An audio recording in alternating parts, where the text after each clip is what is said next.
Bab 2751. Para peri kembali dari lembah kecil, membawa kepala Fingean dan para elit Fingean. Setelah David melumpuhkan mereka, mereka benar-benar kehilangan kemampuan bertarung mereka. Mereka bahkan tidak bisa mengalahkan wanita elf biasa. Sehingga mereka tidak bisa melarikan diri. Ratu Isa tidak langsung membunuh orang Fingean. Tentu saja dia pun tidak akan mengampuni mereka. Lagi pula, ada kebencian yang mendalam antara kedua ras tersebut, jadi para peri menginginkan kematian pada semua Fingean. Namun, dia tidak memilih untuk membunuh mereka karena dia menunggu kesempatan untuk mengeksekusi mereka di Elf. Upacara pengorbanan. Itu adalah acara besar untuk memuja leluhur para peri setiap 100 tahun sekali. Jadi, mengeksekusi orang-orang Fingean dalam upacara pengorbanan merupakan persembahan Isa kepada leluhur para peri. Kebencian antara kedua klan selama beberapa generasi akhirnya berakhir. Apalagi itu juga berakhir di tangannya. Meskipun para peri tidak melakukannya sendiri, apakah itu penting? Selama mereka bisa membalas dendam, bagaimana mereka melakukannya tidaklah penting. Para peri harus memanfaatkan kesempatan ini untuk melenyapkan para Fingean sekaligus. Kalau tidak, pihak lain akan mendapatkan kembali kekuatan mereka dan bangkit kembali di masa mendatang. Namun, hutan berkabut terlalu luar biasa. Para peri bahkan tidak dapat menentukan arah saat mereka masuk, apalagi menemukan tempat tinggal suku Fingean. Tidak ada yang dapat Isa lakukan mengenai hal itu. Untungnya, dengan janji David dan ketiga klon tersebut, bahkan jika bangsa Fingean mendapatkan kembali kekuatan puncak mereka, para peri dapat mengalahkan mereka jika mereka berani meninggalkan hutan berkabut. Berita bahwa pemimpin Fingean dan sebagian besar elit Fingean dikalahkan juga menyebar di kalangan peri. Hasilnya, seluruh klan merasa gembira. Tidak ada yang lebih menggembirakan para peri selain balas dendam. Di dalam menara tinggi di klan itu, Isa duduk di singgasana sementara para tetua peri berada di bawahnya. Semua orang tampak bersemangat. Faktanya, mereka adalah pengendali sebenarnya klan dan bahkan memiliki kekuasaan untuk menggulingkan Ratu Peri. Namun, itu dulu. Mulai hari ini, Isa akan menjadi ratu pertama dalam sejarah peri yang memiliki kendali penuh atas klannya. Bahkan jika Dewan Tetua ingin menyingkirkannya, mereka tidak bisa. Ketika Isa membawa kembali pemimpin dan elit Fingean, prestisenya mencapai puncaknya. Bahkan para tetua yang dihormati di Dewan Tetua hanya bisa berharap untuk mengejarnya. Isa, apakah kau benar-benar berhasil menangkap kepala Fingean? Salah satu tetua bertanya dengan tidak sabar. Para tetua lainnya semua tampak penuh harap. Kamu tidak tahu, jawab Isa dengan tenang. Inilah kali pertama dia mempunyai keunggulan dominan dan psikologis terhadap Dewan Tetua Peri. Bab 2752. Ini adalah pertama kalinya dia melihat orang-orang tua yang keras kepala itu menunjukkan ekspresi seperti itu. Semua itu disebarkan oleh orang-orang, jadi tidak meyakinkan. Kami ingin mendengarnya dari Anda, tambah sesepuh lainnya. Ya, kami ingin Anda mengatakannya sendiri. Kalau begitu, aku akan memberitahumu. Kita tidak hanya menangkap kepala suku Fingean, tetapi kita juga telah menangkap sebagian besar elit Fingean, dan mereka semua lumpuh saat ini. Aku tidak membunuh mereka karena aku berencana untuk menggunakan darah suku Fingean untuk menghormati leluhur elf pada upacara pengorbanan, kata Isa dengan suara yang dalam. Begitu dia mengatakan itu, suasana menjadi sunyi. Setelah beberapa saat, seorang tetua berteriak dengan gembira, hahaha. Bagus sekali, hebat, Isa, tampaknya kami benar untuk mengatasi semua kesulitan dan mengabaikan keberatan orang-orang di bawah untuk menjadikanmu ratu. Kau tidak mengecewakan kami. Para tetua lainnya juga menunjukkan ekspresi gembira.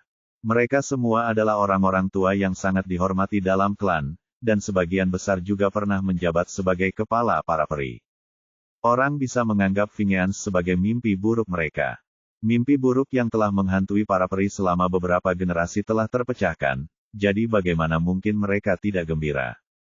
Isa, bisakah kau ceritakan secara rinci bagaimana kau melakukannya? Pemimpin Fingean dan lebih dari setengah elit Fingean bukanlah bahan tertawaan. Dengan kekuatan mereka dapat menghancurkan kerang kita sepenuhnya, seorang tetua bertanya. Dengan sopan, Tingkah laku Isa telah menaklukkan hati para tetua yang keras kepala itu. Mereka hanya mendengar bahwa Isa telah memimpin orang-orangnya untuk menangkap kepala orang Fingean, jadi mereka segera mendatangi Isa untuk memastikannya. Mereka tidak tahu banyak tentang rincian kejadiannya. Bagaimana orang yang bertanggung jawab atas rumor tersebut bisa mengetahui keseluruhan cerita? Nanti saya jelaskan proses spesifiknya. Sebelum itu, ada hal penting yang ingin saya sampaikan, kata Isa serius. Apa itu? Aku memberikan busur warisan para peri. Begitu Isa selesai berbicara, sang tetua bertanya dengan keras karena terkejut.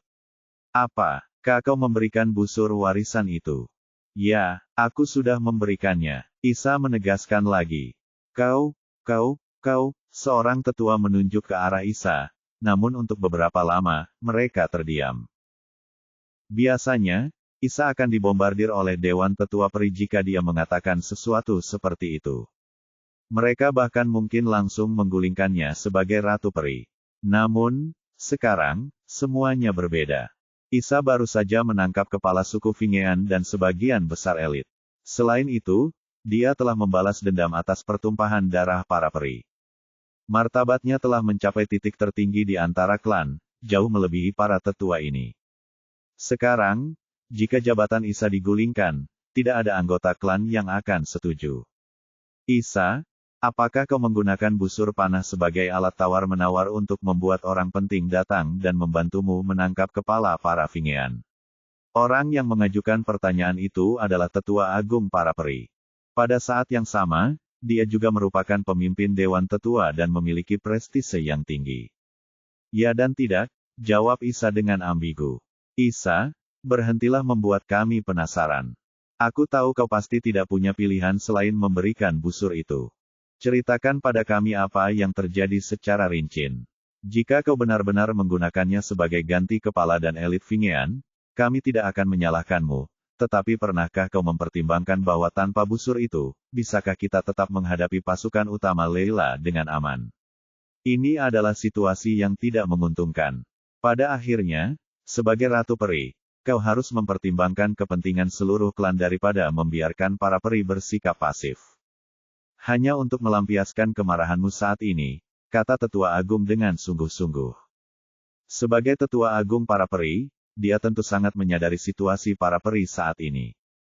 Berbagai kebijakan yang diterapkan Isa sangat diperlukan bagi pencapaian para elf saat ini, tetapi busur warisan juga memainkan peran penting. Setelah intimidasi dari busur warisan itu hilang, masa depan para peri akan menjadi penuh tantangan. Penatua Agung, tahukah Anda kepada siapa aku memberikan busur itu? Tanya Isa. Siapa? Tetua Agung itu bingung. Bab 2753. Seorang penguasa. Mendengar hal itu, semua anggota Dewan Tetua Peri yang hadir, termasuk Tetua Agung, tercengang. Mereka mengira Isa telah menggunakan busur warisan para peri untuk mengundang sebagian penguasa agar keluar. Namun, ternyata itu adalah overload sungguhan. Apakah ini mungkin? Semua orang mengira itu mustahil. Seperti apakah eksistensi seorang overlord? Mereka sudah berada di puncak Leila. Hanya ada 5 penguasa di seluruh peradaban level 9 Leila, dan mereka sudah lama berhenti peduli dengan dunia. Bahkan busur warisan para peri tidak akan cukup untuk mengundang mereka. Lagi pula, bagi Maharaja sebagian saja sudah sangat sulit untuk bertemu dengan kelima Maharaja itu, jadi bagaimana Isa bisa mengundang seorang Maharaja? Isa, apakah kamu mengatakan yang sebenarnya? Kamu harus tahu bahwa ketika menyangkut para penguasa, kamu tidak bisa mengatakan apapun dengan santai. Jika tidak, itu akan menjadi kejahatan tidak hormat, kata Tetua Agung itu dengan sungguh-sungguh. Jangan khawatir, Tetua Agung. Karena aku berani mengatakan ini, aku berani bertanggung jawab. Aku tidak takut bahkan jika berita itu tersebar. Isa menjawab dengan serius. Lalu, dari kelima penguasa itu, yang mana yang kau dapatkan? Tidak satu pun. Isa menggelengkan kepalanya. Tidak ada satu pun. Isa, kamu yakin tidak bercanda? Semua orang tahu bahwa Leila hanya memiliki 5 penguasa. Sekarang kau memberitahu kami bahwa kau memiliki bantuan penguasa, tetapi itu bukan salah satu dari 5 penguasa Leila. Bukankah ini sebuah kontradiksi? Tetua agung itu merasa seperti sedang dikira orang bodoh. Penatua agung, seperti kata pepatah, selalu ada orang yang lebih baik darimu. Apakah kau 100% yakin bahwa Leila hanya memiliki 5 penguasa? Jika ada 5 penguasa, mengapa tidak ada yang keenam? Tidak bisakah beberapa penguasa suka bersikap rendah hati dan suka bersembunyi dalam kegelapan? Tanya Isa. Sang tetua agung terdiam tak bisa berkata apa-apa. Leila hanya memiliki 5 overlord, dan semua orang tahu itu. Akan tetapi, ia tidak dapat mengesampingkan kemungkinan adanya yang keenam. Isa, bagaimana kamu bisa yakin bahwa pihak lain adalah penguasa sejati dan bukan penguasa parsial? Tanya tetua agung itu. Saya tidak berpikir seorang overlord parsial dapat dengan mudah menangkap anak panah yang ditembakkan oleh sumber busur saya dan juga melumpuhkan kepala suku Fingean dan sebagian besar elit dalam sekejap. Anda tahu kepala suku Fingean tidak lemah, dan dia juga secara pribadi mengakui bahwa dia adalah seorang overlord. Kalau begitu, bolehkah aku menemuinya? Tetua agung itu tampak penuh harap. Saya tidak bisa menjanjikan apapun. Saya harus mendapatkan izin dari Tuan David sebelum saya bisa membawa Anda menemuinya. Apakah dia masih di klan? Tentu saja, dia tidak akan pergi sebelum menghadiri upacara pengorbanan. Selanjutnya, Isa menceritakan apa yang telah terjadi tanpa melewatkan satu detail pun. Dia tidak mengatakan bahwa itu rencananya dan hanya mengatakan bahwa kedatangan David hanya suatu kebetulan. Selama proses berlangsung, Dewan Tetua Peri bernapas lega. Jika Tuan David tidak muncul tepat waktu, para peri mungkin akan menderita kerugian besar. Isa, apakah kau sudah memikirkan masa depan para peri? Tanpa busur, para peri akan memiliki pencegah. Tentu saja. Bahkan jika kita masih memiliki busur itu, kamu telah mengaktifkan sumber terakhir, jadi itu dianggap tidak berguna. Bagaimana para peri bisa terus bertahan hidup? Tetua agung itu bertanya dengan khawatir. Para tetua lainnya juga tampak khawatir. Tentu saja memuaskan untuk membalaskan dendam kepada kaum Fingean, tetapi apa yang akan terjadi pada kaum peri di masa mendatang? Bab 2754. Isa tersenyum mendengarnya. Penatua agung dan para tetua lainnya, jangan khawatir.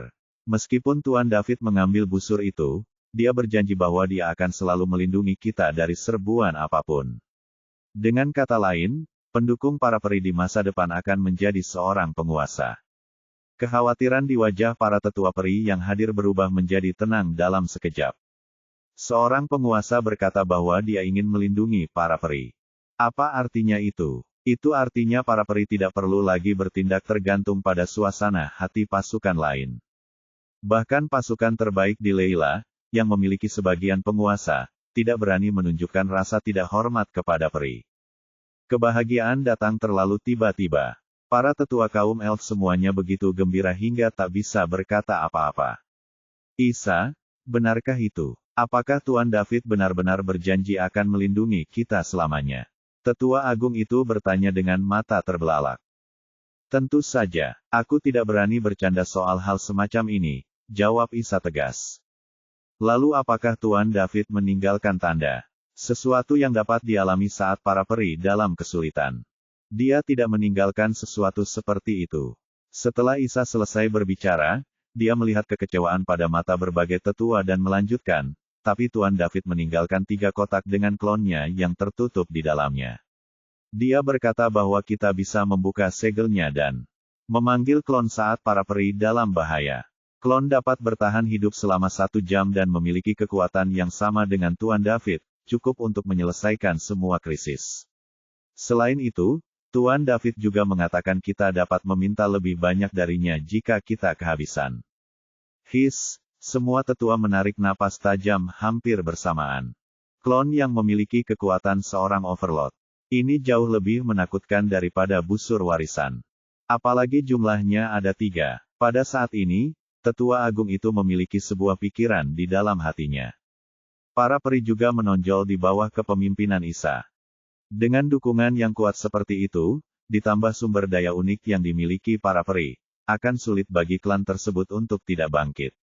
Isa, bisakah kau menunjukkan kotak yang menyegel kloningan Tuan David?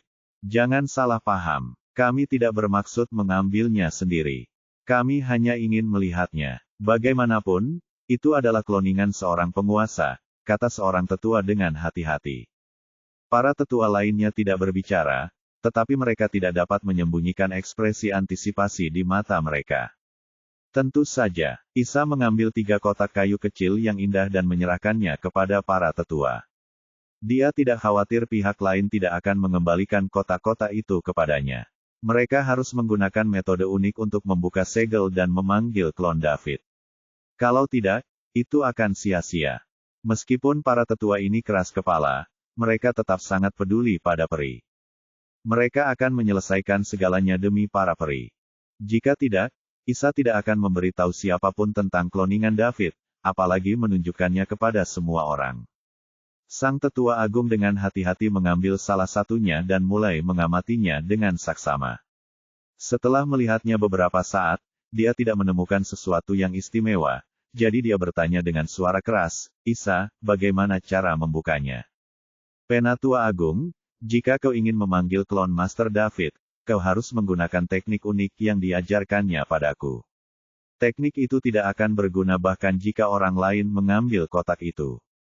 Jadi, tetua agung itu tiba-tiba menyadarinya. Dia tidak bertanya bagaimana cara membuka segelnya, dan dia tidak perlu bertanya. Pencegah yang kuat ini sebaiknya tetap berada di tangan Ratu Peri, seperti halnya busur warisan.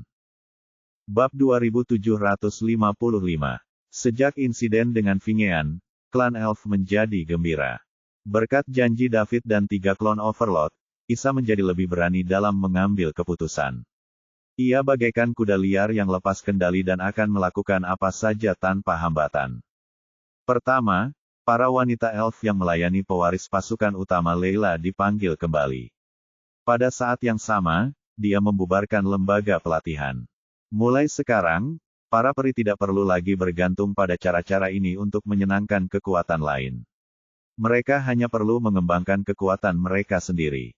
Langkah Isa langsung membingungkan para pewaris pasukan utama Layla. Mereka tidak tahu apa yang sedang terjadi. Akan tetapi, mereka dapat dengan jelas merasakan perubahan sikap para peri. Bukti terbaiknya adalah berakhirnya manfaat aslinya. Mereka semua muda dan penuh energi, jadi mereka tidak datang ke hutan peri hanya untuk berpartisipasi dalam upacara pengorbanan. Sebaliknya, itu ditujukan untuk para wanita peri. Akibatnya, mereka tidak mendapatkan apapun. Bagaimana itu bisa terjadi? Perlahan-lahan, beberapa orang mulai bersatu dan memberikan tekanan pada para peri. Di mata para pewaris pasukan utama, mereka menunjukkan banyak rasa hormat kepada para peri dengan muncul. Namun, mereka telah diabaikan. Apakah para peri menganggap mereka lemah? Para peri hanyalah klan kecil, dan mereka berani menyinggung begitu banyak kekuatan sekaligus. Mereka mencari kematian. Para pewaris mengira para peri akan segera datang untuk meminta maaf dan menawarkan keuntungan yang lebih baik segera setelah mereka berbicara. Namun, yang terjadi justru sebaliknya. Isa mengabaikan semua tekanan dari pewaris pasukan utama Layla. Dulu, dia tidak punya pilihan lain. Agar para elf bisa menguasai Layla, dia harus mengorbankan sebagian rakyatnya untuk memenangkan hati pasukan utama. Namun, sekarang sudah berbeda. Para peri memiliki pendukung yang kuat. Ia begitu kuat sehingga semua kekuatan yang digabungkan tidak dapat menandinginya. Sekarang setelah mereka memiliki latar belakang yang mengesankan, apakah para peri masih perlu tunduk di hadapan pasukan besar? Tentu saja tidak. Seiring berjalannya waktu, hari upacara pengorbanan para peri semakin dekat. Para pewaris pasukan utama tidak tahan lagi. Dipimpin oleh pewaris yang memiliki kekuasaan terbesar, ia dan orang-orangnya menerobos masuk ke tanah terlarang para peri. Tidak ada pohon-pohon raksasa yang rapat di sini, yang ada hanya menara-menara yang tinggi. Itu adalah salah satu tempat yang tidak diizinkan dimasuki oleh para peri. Setelah mendapat kabar tersebut, Isa pun muncul di atas menara dan melihat para pewaris kekuatan besar di bawah. "Ratu Isa, apa maksud semua ini?" tanya salah satu pewaris kekuasaan tertinggi. "Mengapa kau berkata begitu, Master Bertweisel?" Isa berpura-pura bingung.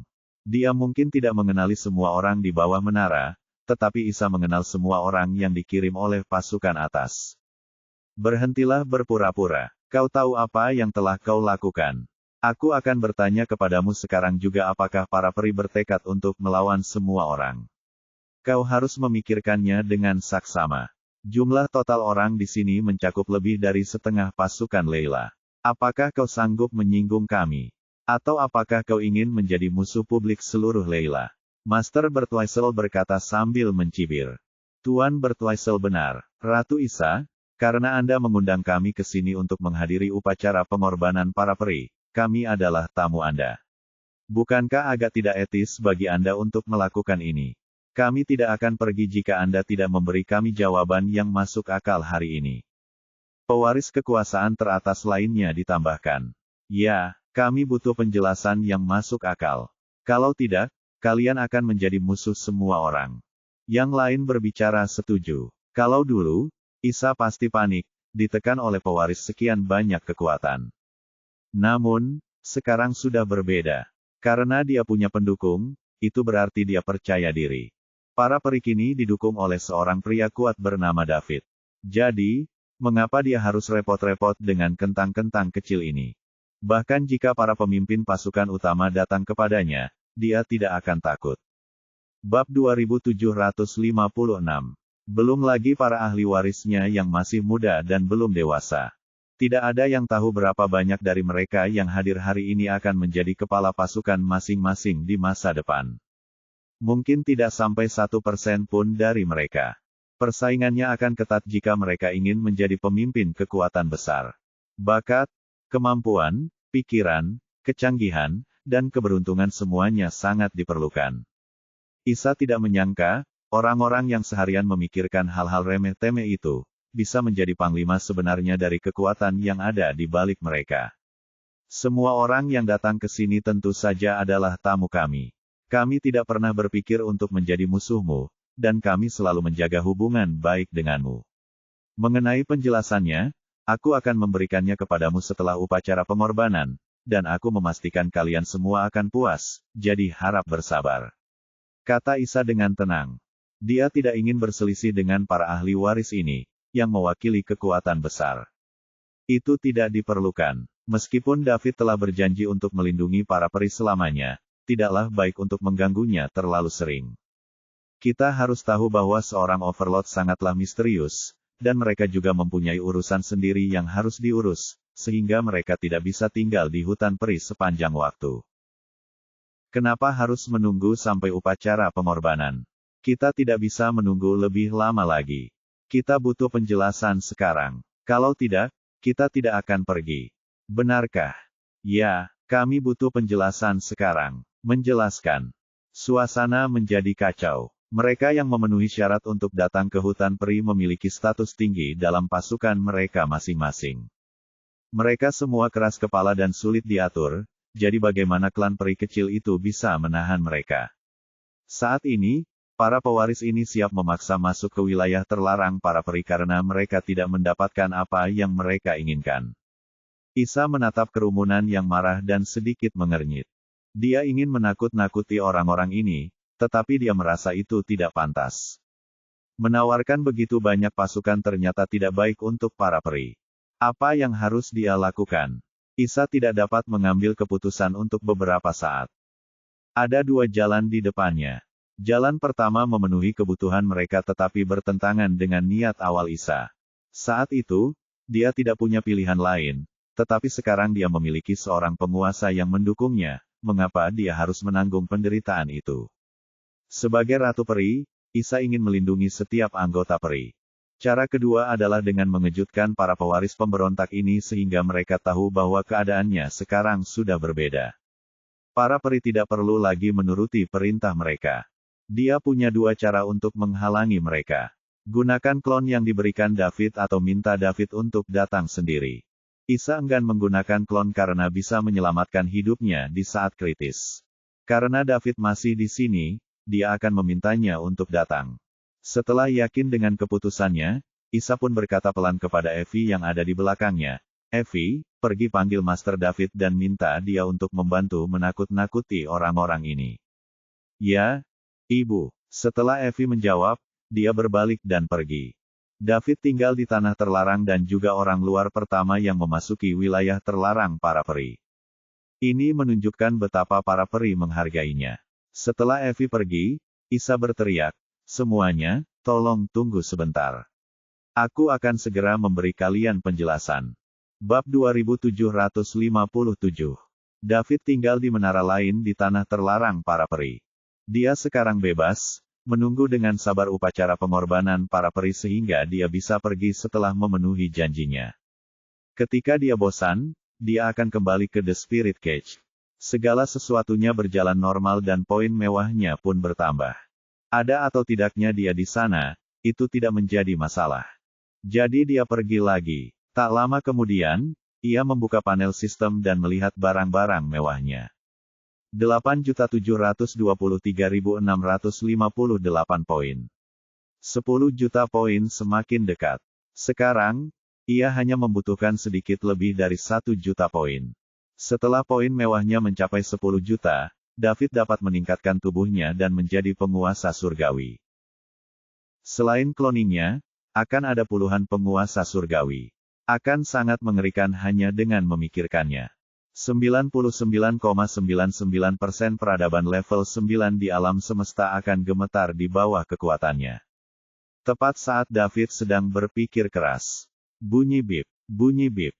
Alat komunikasi berdering. Dia membukanya dan melihatnya. Dia melihat pesan dari Silvio. Kontennya sangat sederhana.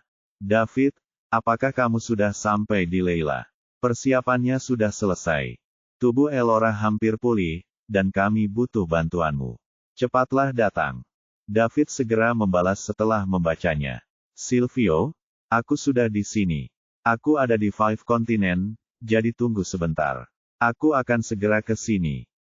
Setelah beberapa saat, Silvio menjawab, "Baiklah, kami menunggumu." David berdiri dan bersiap untuk mengucapkan selamat tinggal kepada Isa dan Evie.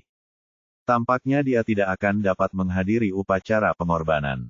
Pemulihan Elora merupakan masalah besar, jadi dia harus bergegas ke sana sesegera mungkin untuk memastikan tidak ada yang salah. Mereka telah gagal pertama kali, jadi mereka tidak boleh gagal lagi. Jika tidak, kerusakan pada jiwa Elora akan lebih serius. Tepat ketika David hendak pergi, terdengar ketukan di pintu. Ketuk, ketuk, ketuk. "Siapa dia?" tanya David. "David, kamu ada waktu. Aku butuh bantuanmu," kata Evie di luar pintu. "Evie, tunggu sebentar. Aku akan segera ke sana." David berjalan mendekat dan membuka pintu. Kemudian, ia melihat Evie berdiri di luar pintu, tampak menawan. "Ada apa?" tanya David. "David, para pewaris semua kekuatan besar telah berkumpul untuk menekan kita, dan ibuku ingin kamu membantu menakut-nakuti mereka," jawab Evie. Karena dia juga tinggal di daerah terlarang, David tentu tahu bahwa banyak orang sedang berkumpul di luar sekarang. Dia mengira mereka akan melakukan semacam upacara sebelum upacara pengorbanan. Ternyata mereka mencari masalah. David memikirkannya dan memutuskan bahwa karena dia akan pergi, dia harus menggunakan kesempatan ini untuk memberitahu pasukan utama Layla bahwa para peri memiliki pendukung yang kuat, sehingga mereka tidak berani memprovokasi mereka. Ini juga akan menyelamatkannya dari banyak masalah di masa mendatang. Kalau tidak, para peri akan mendapat masalah tiada akhir, dan dia tidak bisa hanya berdiam diri saja. "Baiklah, ayo kita berangkat bersama." David setuju. "Terima kasih, David." Evie berkicau dengan gembira. Dia khawatir David akan menolaknya. "Gadis bodoh, kenapa kau berterima kasih padaku? Aku sudah berjanji pada ibumu bahwa aku akan melindungi para peri selama aku di sini. Jika kau punya hal lain di masa depan, katakan saja padaku. Saya akan membantu Anda sesegera mungkin."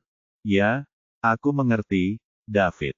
Evie tersenyum. Di luar wilayah terlarang para peri, waktu berlalu sedikit demi sedikit. Bab 2758. Para pewaris kekuatan besar perlahan-lahan kehabisan kesabaran. Biasanya merekalah yang ditunggu, kapan mereka pernah menunggu orang lain. "Ratu Isa, apa maksudnya ini? Apa yang kau rencanakan? Jika kau tidak menjelaskan, kami akan menerobos masuk. Jika kami melakukannya, jangan salahkan kami karena tidak memberimu muka dan melanggar batas tanah terlarangmu. Ya, kita sudah menunggu begitu lama. Berapa lama lagi kita harus menunggu? Tahukah kau bahwa selalu ada orang lain yang menunggu kita, tapi sekarang, kekuatan lemah sepertimu membuat banyak orang menunggu. Kamu pikir kamu siapa? Isa terdiam. Kebanyakan karena dia tidak tahu harus berkata apa, jadi dia hanya bisa diam. Karena Isa tidak mengatakan apa-apa, para ahli waris semakin tidak puas. Kapan mereka pernah diperlakukan seperti ini? Karena kau tidak memberi kami muka, kami juga tidak akan memberimu muka. Semuanya, masuklah sekarang. Aku ingin melihat apa yang berbeda dari daerah terlarang para peri dan mengapa mereka tidak mengizinkan kami masuk. Ayo, ayo kita masuk ke area terlarang dan ambil wanita mereka.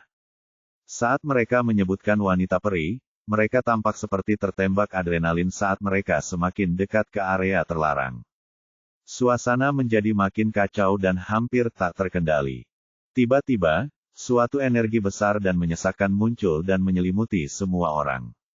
Mendesis. Semua orang menarik napas tajam, hanya untuk merasakan seluruh tubuh mereka bergetar, dan udara dingin mengalir langsung ke kepala mereka.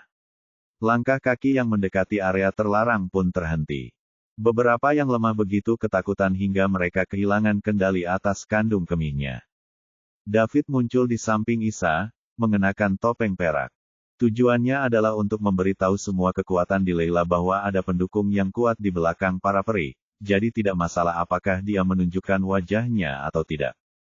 Dia akan berusaha bersikap rendah hati sebisa mungkin agar tidak dikenali. Orang-orang dari pasukan utama memusatkan perhatian mereka pada pria bertopeng di sebelah Isa. Mereka dapat dengan jelas merasakan bahwa energi mengerikan yang menyelimuti mereka berasal dari orang ini.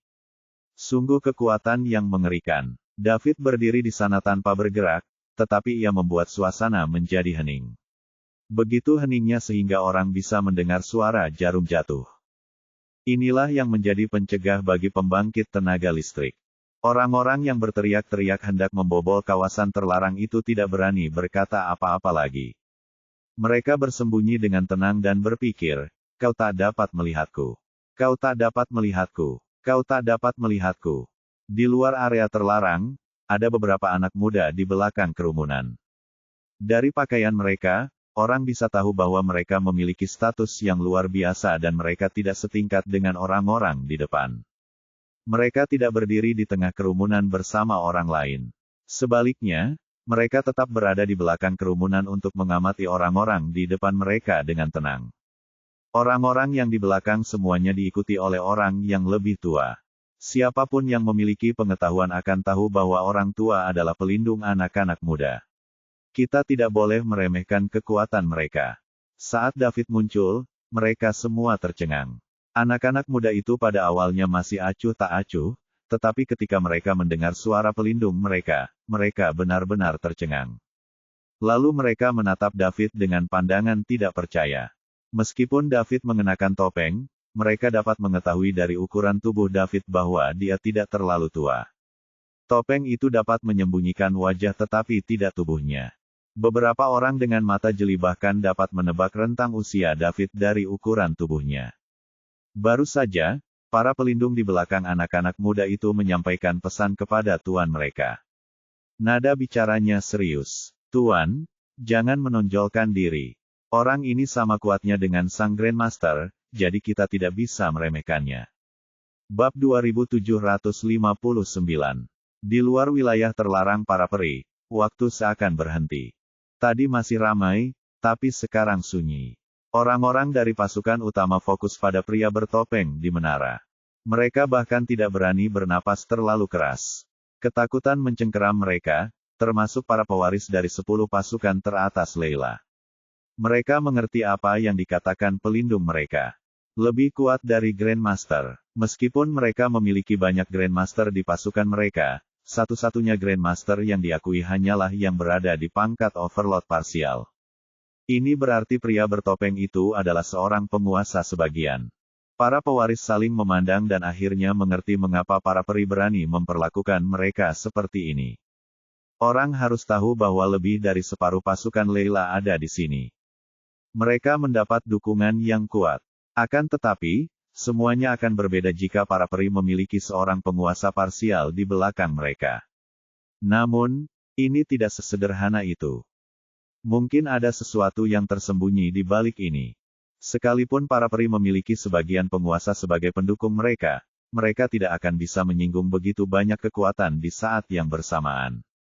Di mana masalahnya? Para pewaris 10 kekuatan teratas di Layla mengamati David dengan rasa ingin tahu. Tidak diketahui apa yang mereka pikirkan. Sekalipun mereka terintimidasi oleh kekuatan Daud, mereka tidak menunjukkan rasa takut. 10 kekuatan teratas di Layla semuanya memiliki sebagian overload. 3 kekuatan teratas bahkan memiliki beberapa di antaranya. Satu-satunya orang yang dapat membuat mereka takut adalah 5 penguasa Layla. Waktu berlalu dengan lambat, dan semua orang menahan napas, tidak berani bersuara. Setelah sekitar 10 menit, David akhirnya berkata, "Siapa yang masih ingin menerobos masuk ke area terlarang? Keluarlah dan biarkan aku melihatmu." Tidak ada seorang pun di tempat kejadian yang berani mengatakan apapun. Adapun para pelaku, mereka sudah meringkuk di sudut sambil gemetar. Tidak ada yang berani melakukannya lagi. "Iya. Kalau begitu, izinkan aku mengatakan beberapa patah kata." Setelah dia mengatakan itu, David melihat sekeliling dan melanjutkan. "Mulai hari ini, aku akan melindungi para peri. Siapapun yang berani menyakiti para peri tanpa alasan yang jelas akan melawanku. Jika itu terjadi, jangan salahkan aku. Aku minta maaf karena bersikap kejam saat mampir ke rumahmu. Aku tidak bisa berjanji apa yang akan terjadi jika aku melakukan itu." Suasana masih hening. Semua orang akhirnya mengerti mengapa para peri berani menyinggung begitu banyak kekuatan pada saat yang sama.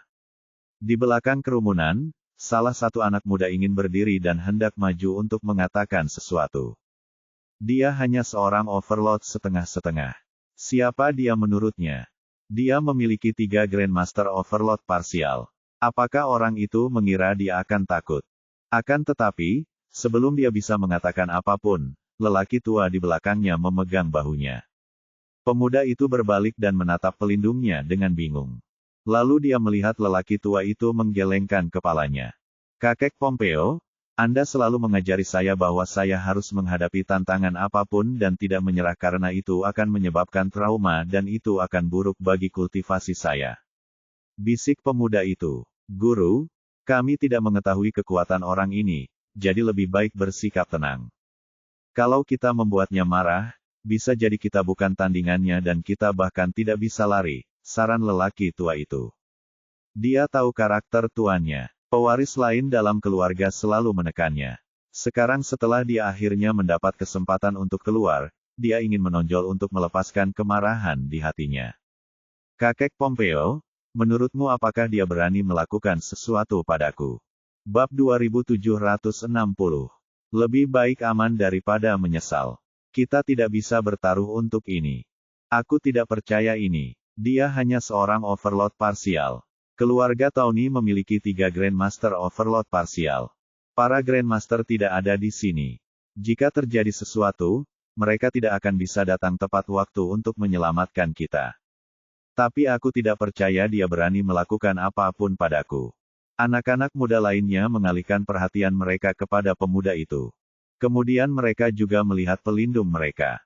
Mereka melihat pelindung mereka menggelengkan kepala, memberi isyarat bahwa mereka tidak boleh melakukan sesuatu yang gegabah. Itu karena orang-orang tua itu dapat merasakan ketakutan yang amat dalam di hati mereka terhadap energi lelaki bertopeng itu. Mereka tidak ingin melawan orang seperti itu karena mereka tidak berada pada level yang sama. Pada saat ini, David berbicara lagi. "Aku tahu kalian menebak siapa aku. Karena aku pendukung para peri, izinkan aku memperkenalkan diri agar kalian tahu siapa yang ada di balik para peri." Dengarkan baik-baik. Nada bicara David berubah saat mengatakan ini, dan suaranya, yang dipenuhi kekuatan pikirannya, merasuk ke hati setiap orang. "Aku adalah Kaisar David, penguasa ke-6 selain 5 penguasa Layla. Jika ada yang merasa mampu menantangku, silakan provokasi para peri.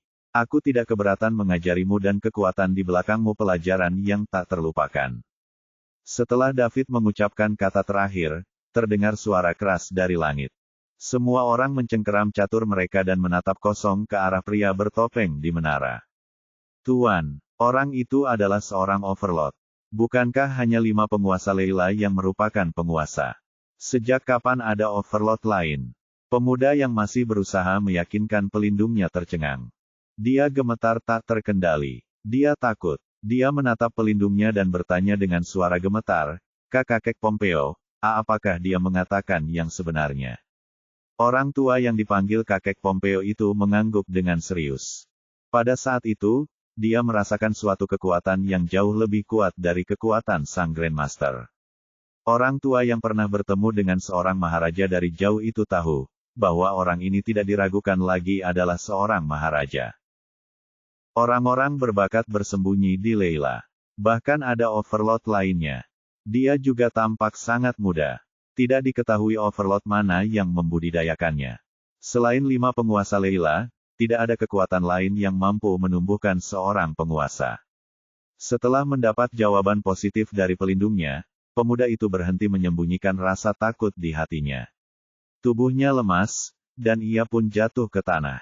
Kalau saja Kakek Pompeo tidak menghentikannya, dia pasti akan membalas sang penguasa. Jika dia menyinggung seorang overlord, bahkan 3 overlord yang merupakan bagian dari keluarganya tidak akan bisa menyelamatkannya. Adapun ahli waris lainnya di satu pihak, mereka juga ketakutan. Ada saatnya mereka juga ingin mengatakan sesuatu agar menjadi pusat perhatian dan meningkatkan gengsi mereka. Untungnya, mereka tidak melakukannya. Jika tidak, mereka bahkan tidak akan tahu bagaimana mereka mati. Kebanyakan orang di tempat kejadian mengira bahwa overload parsial dan overload tidak jauh berbeda. Mereka terlalu lemah untuk merasakannya. Baik overload parsial maupun overload dapat langsung menekan mereka. Hanya para pelindung yang telah melakukan kontak dengan sebagian overload yang dapat merasakan perbedaan. Mereka tentu saja sangat tertekan saat menghadapi seorang penguasa. Orang banyak tidak meragukan apapun yang dikatakan David. Semenjak kelima penguasa Leila muncul di Leila, tak seorang pun berani menyebut diri mereka kaisar lagi kecuali mereka memang seorang penguasa. Jika tidak, mereka sama saja dengan meminta kematian.